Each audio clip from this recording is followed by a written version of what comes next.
Shalom. Welcome to Awaken to Torah. This week's Torah portion is going to be Yithro. It'll be found in Shemot, or Exodus, chapter 18, verse 1, through chapter 20, verse 23. In this week's Torah portion, we see Moses' father-in-law, Yithro, journeying with Moses' wife and his two children to come and meet Moses in the desert where he and the children of Israel are encamped. And when he gets there, they, of course, wash and clean and do the pleasantries. And then the next day, Moses is enthralled with all of the people, and he's deciding matters both great and small. From daylight till dark, just deciding one matter after another concerning what they should do according to the Father's commands. So Yithro sees this going on, and towards the end, he gives Moses some counsel. And the counsel was that Moses could not keep doing this because ultimately it would destroy both him and the people. But that Moses should appoint captains over thousands, and captains over hundreds, and captains over 50s, and captains over 10s. Moses agrees and begins to set those captains over those people.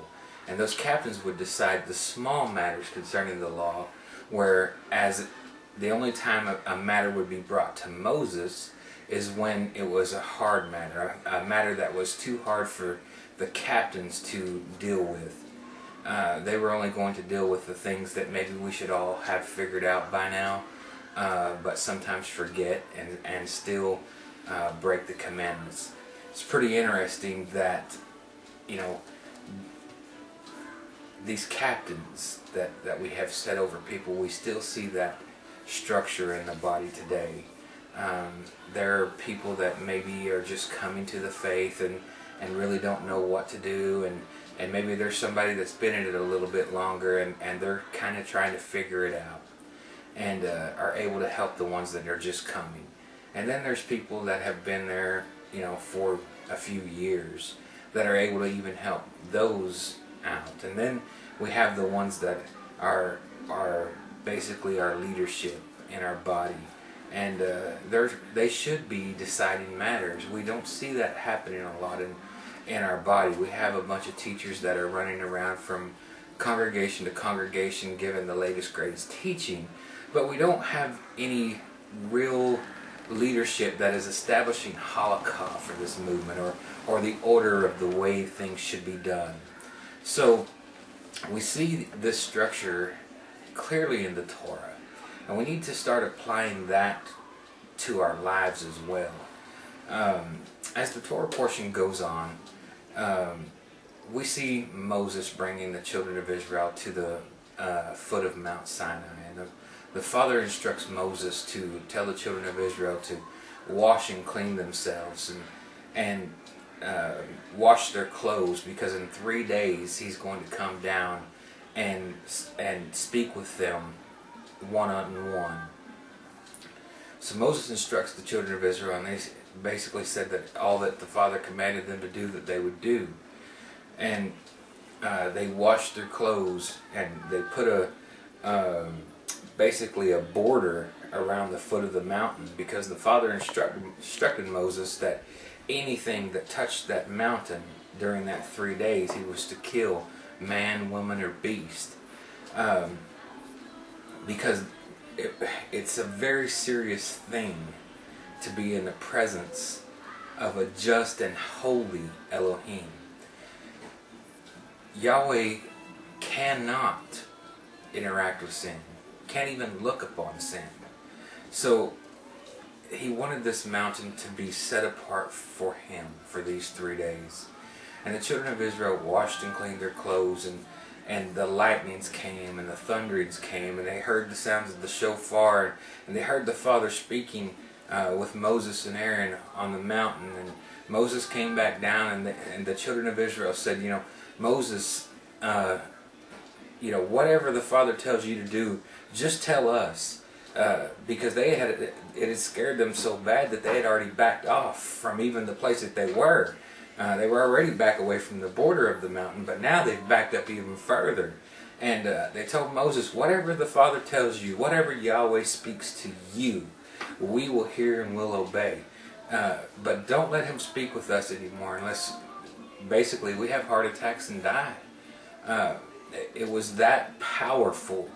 Just, even being the distance from the top of the mountain to the foot of the mountain, his voice was that powerful that it made them feel like they were going to die. This power is alive and well today. When we get into the true presence of Elohim, when he's moving in us and he's working in us, and the Ruach HaKodesh is stirring in our spirit, this power is like any other power there is. We need to understand that it is this power that he gave us through his son Yeshua when he left. When he went away, he said, I send to you a comforter. And with that comforter, you will be endued with power. We are endued with power, but yet we walk around as though we are powerless, allowing everything in life to affect us, allowing everything to beat us down, to bring sickness to our dwelling, to bring chaos in our homes. A lot of this is to do with sin, of course, but a lot of it is just because we don't recognize who we are. And the Brit Hadashah tells us that he has given us the power to be called the sons of Elohim. Do you understand what that means? You're not a servant, although we should be a servant. He has recognized you as a son. Just as Yeshua was both a son and a servant, we too are now both sons and servants. Because when we gave our lives to him, we had a death, burial, and a resurrection. That salvation, that redemptive power came in our lives.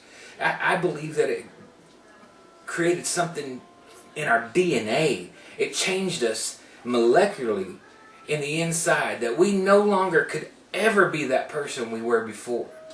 Sure, we might sin and we might walk away from the Father, but you will never be that same person anymore. And I believe that, I don't believe in once saved, always saved. I believe that a person can turn their back on Yahweh and him have to give them the same judgment as he would give somebody that had never known him. But that doesn't mean that you're the same person you were before you met Elohim. It means that you are now just a son receiving the Father's wrath. We need to understand that this power that he's given us, this voice that made us quake at the foot of the mountain, so much so that we thought if he spoke to us anymore we would die. This power is alive and well today. It rules and reigns in our lives. If we are filled with the Ruach HaKodesh, that same spirit that spoke on that mountain that day now resides within your flesh. For to be a comfort to you, to be a guide to you, to be a convicting spirit to you when you've walked astray from what he's commanded you to do.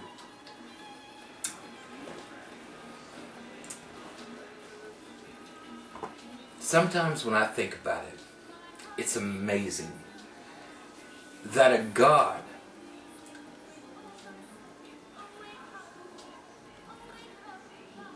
that created a heaven and an earth, the plants, the trees, the animals, could create something so insignificant as a human being and say, I want to be in relationship with you. I want us to interact with each other. I want my spirit to be within you. This is power. This is redemptive power. The Torah portion goes on in Exodus 20.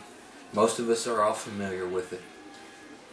This is where the Father lays out his instructions, his 10 words, or 10 commandments as most people refer to them. However, if you read that chapter, I challenge you. In fact, I challenge you. And at the end of this video, you write down what you find. And if you find extra commandments, write them commandments down. From verse 1 in chapter 20 to verse 23 in chapter 20. We say there's 10 there, but I want you to go and write down every commandment you find in those 23 verses, and see how many you end up with at the end. Those 10 commandments that we talk about, you know, in the church we hear people say all the time. Sorry, I get a little emotional when I talk about the Father interacting with us on a personal level. But when we think about those 10 commandments and we look at the first 4, those first 4 commandments are how the Father wants us to interact with Him.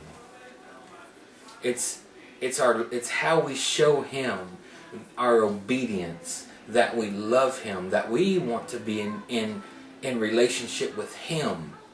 We can talk about serving the Father our whole lives. We can talk about Yahweh this and Yahweh that and Yeshua this and Yeshua that. But if you're not in a relationship with Him, all you have is words. Yeshua said that many will confess Him with their mouth, but their hearts are far from Him. This is a relationship. It's Him giving and pouring into us, and us giving and pouring back into Him. He came down and walked with Adam in the cool of the morning in the garden because He wanted that relationship. And now He sent His Son Yeshua to break down that wall of partition where we once again can have a one-on-one intimate relationship with Him. So those first 4 commandments are how we deal with Him. We're to love Him above all. We're not to have any other Elohims before Him. We're not to make graven images. And we're to honor His Sabbath. It is His Sabbath. It doesn't belong to us. It belongs to Him. And if we belong to Him, then that day is set aside for Him and Him alone. This day, this very day that we're recording this, and we started recording this after sundown, Friday night. So it is now Shabbat. And we have blessed the wine and the bread. I still have a piece of bread here and half a glass of wine. But we have blessed the bread and the wine. We know that this is His day. Now our minds should switch gears. We should no longer be caring about the cares of the week. We should be focused on Him, be in His Word, have our minds upon Him, looking at our families and seeing how we can direct them in a better way so that their love grows for Yahweh as well. So that one day when they have their own families, they'll be able to lead their families in the same way that you led yours. The remaining of those 6 commandments, which I think I already gave you a clue, I think there's more than that there, but the remaining of those commandments is how we deal with each other. It is the personal relationships that we should have with each other. We shouldn't lie to each other. We shouldn't steal from each other. We shouldn't commit adultery with each other. We shouldn't do all of these things. We covet. We shouldn't do these things because all they do is create hurt feelings between each other. And now, if you've hurt somebody's feelings because you've broke one of these commandments, now you've created a root of bitterness in them. And that root of bitterness can grow and become sin to them and ultimately send them to hell. It could send you to hell. We have to understand that these commandments are given to us for a reason. Now, most Christians will say, well, those commandments are done away with. Yeshua gave us a new commandment, that we love the Lord our Elohim with all our hearts, with all our minds, with all our souls, and that we love our neighbor as we love ourselves. Did we not just understand those 2 commandments? The first 4 is the first one. It's how we love the Lord our God with all our heart, with all our mind, and with all our spirit. The remaining 6 is how we love our neighbors as ourselves. Yeshua was just quoting those 10 commandments in a shortened form. That's why the rabbinate could not make accusation against him. Every rabbi during that day and time would have, if he would have said, a new commandment I give you, if it was truly a new commandment and he was adding to the Torah, that was something that he could be stoned for. Because Deuteronomy 4:2 says plainly, you shall not add to, or diminish aught from anything which I command you this day. So, if Yeshua added to or took away anything from the law, then he could not have been the Messiah. 1 John chapter 3 verse 4 says, "For sin is transgression of the law." So if Yeshua lied, if he added to or took away, then he would have broken the law. Or if he lied and said the Torah is done away with, as most of these Christian pastors want to teach, if he would have said those things, then he would have sinned in doing so, and therefore could not have been the Messiah. He could not have been a sinless sacrifice for us. So he kept the law. He taught the law. He taught it over and over and over again. But we, in our own sinful nature, have believed the lie that's been taught from the behind pulpits, telling us that some of these things are done away with. Some of these things you don't have to do anymore. Some of these things, and there are. I'll be the first to admit, I mean, we're not in the land. Some of those things were commanded for those in the land. Some of those things were commanded only for women. Some of those things were only commanded for men. Some of those things were only commanded for priests. Some of those things were only commanded for parents. We have to understand what portion of the law is still valid for us in our current situation today, and those things we must adhere to, because that is relevant to us and to our walk with the Father. This is a very profound Torah portion that we've read this week. It's everything. It's the plan of salvation. It's the knowing how to govern ourselves, knowing that we are not islands to ourselves, and that we need counsel, that we need people to bring correction into our life. That's why Scripture says that iron sharpens iron. It talks plenty about a fool and a wise man. Go to Proverbs and read chapter after chapter on that subject. We have to understand that just because we've read a few scriptures and we felt the Ruach move a time or two does not mean that we are in charge of everything and everybody has to adhere to exactly what we say. It'll get us in trouble. Just like the counsel Yithro gave to Moses, it will get us in trouble. We have to seek the Father in everything that we do. Now there are simple things that the Torah has completely flat out laid out for us. Those 10 commandments that we just talked about, those are pretty self-explanatory. I think you could tell a baby those things and they would understand them. That 4th commandment, people have a hard problem with sometimes. To remember the Sabbath, to keep it holy. For in 6 days He created the heaven, the earth, and all that is within them. And on the 7th day He rested. Not you, not your wife, not your maidservant, not your manservant, not your children, not your animals, not even a stranger that is within your gates is supposed to work upon that day. It's a pretty severe commandment.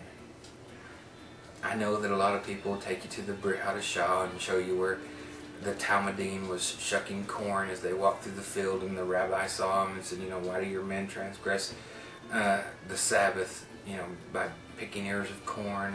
I'm just paraphrasing here. And Yeshua said, do you not know that I am the Lord of the Sabbath?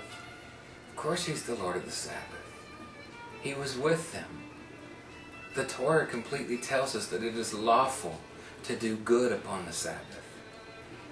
This day was not meant to be a yoke and a burden to us, to weigh us down. I mean, if I had to lay in my bed with the lights out and not move all day long like some people actually do. I know people that pre-tear their toilet paper. But if I had to live like that, I don't know how restful or how peaceful His Sabbath would be for me. That would be torture. So I think there's a happy medium here, where we can rejoice and be glad in His Sabbath. I think I've told you before that on Sabbath, I mean, about 4 or 5 hours before sunset, I just get excited. My family gets excited because they know the Sabbath is upon us.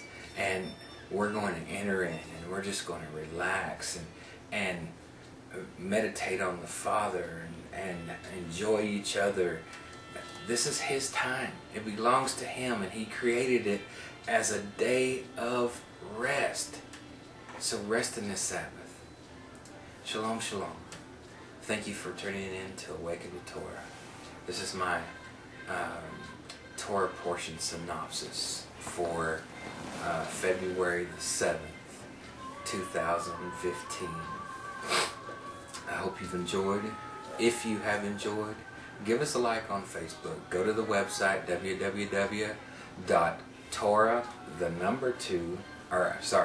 awakened2torah.com. You can like us on Facebook under the same title, Awaken to Torah. We have a Facebook page there. Like the page. The videos are normally loaded up there by Wednesday afternoon for the following week. We record the Torah portion 1 week ahead of time. So what we're recording right now will be on the website by this Wednesday and be available for everybody to use on February the 7th. Today is January the 31st. So I truly hope you're enjoying this, and things will get better. We'll get better cameras and better sound system and that type of stuff as things go on. But we just felt like the time was now, that we couldn't wait any longer, and we just needed to use what we had. So blessings in the name of Yeshua. And as I go out, I just want to bless you. As Moses was commanded to bless or Aaron was commanded to bless the children of Israel. Yivarekaka Yahweh, Va'ishmareka, Ya'er Yahweh, Panabileka, Vihuneka, Yisa Yahweh, Valaka Shalom. May Yahweh bless you and keep you, make His face to shine upon you. May Yahweh lift up His countenance upon you and grant you His peace. Vashem Yeshua, in the name of Yeshua. Amen.